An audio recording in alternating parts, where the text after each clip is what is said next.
नमस्कार, मी पंजाब डक. आज आहे 27 मे 2026. तर खास करून महाराष्ट्रातल्या सर्व शेतकऱ्याला सांगू इच्छितो की आजपासून म्हणजे आज 27 मे पासून कंप्लीट 11 दिवस पाऊस येण्याचा राहिलेला आहे.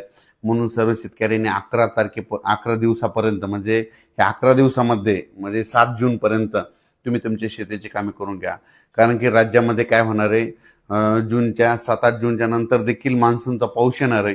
पण त्या अगोदरच काय होणार आहे की तुम्हाला एक सांगू इच्छितो की 31 मे पासून राज्यामध्ये काय होणार आहे, 31 मे पासून ते 6-7 जून पर्यंत म्हणजे महाराष्ट्रामध्ये पूर्व विदर्भ, पश्चिम विदर्भ, दक्षिण महाराष्ट्र, उत्तर महाराष्ट्र, कोकणपट्टी, खानदेश, मराठवाडा या विभागामध्ये काय होणार आहे, 31 मे पासून ते 5-6 जून पर्यंत दररोज वेगवेगळ्या भागात चांगला जोराचा पाऊस पडणार आहे.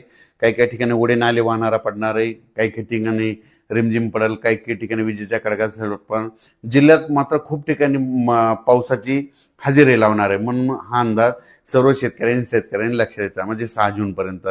त्याच्यानंतर काय होणार आहे, 7-8 जूनच्या नंतर परत मोसमी पाऊस येणार आहे, म्हणजे 8-7-8च्या नंतर मान्सूनचा पाऊस येणार आहे. मग हे पाऊस पडल्यानंतर आणि ते पाऊस आल्याच्या नंतर मग ज्यांच्या शेतामध्ये एकच जर झाली तर तुम्ही तुमचा पेरणीचा निर्णय घेऊ शकता. कारण की राज्यामध्ये यावर्षी म्हणजे हे 2026 खूप चांगलं असं मान्सूनसाठी पोषक वातावरण आहे. नसतं इतकं पोषक वातावरण नसतं.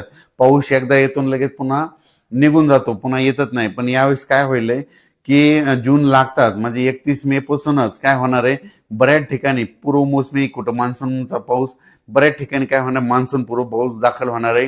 काही काही ठिकाणी असं वाटेल की तुम्हाला पेरणी करावं इतकं काय, असं म्हणजे तुम्ही संभ्रम अवस्थेत पडता. म्हणून हे देखील तुम्ही सर्व शेतकऱ्यांना लक्षात द्यायचं. माझी सगळ्यांना विनंती आहे, तुम्ही काय करा, आजच्यानं कंप्लीट 27 मे पासून आजपासून कंप्लीट 11 दिवसा पाऊस आलेला आहे. शेतीची मशागत करून घ्या. म्हणून हे अंदाज सर्व शेतकऱ्यांनी लक्षात द्यायचा. त्याच्यानंतर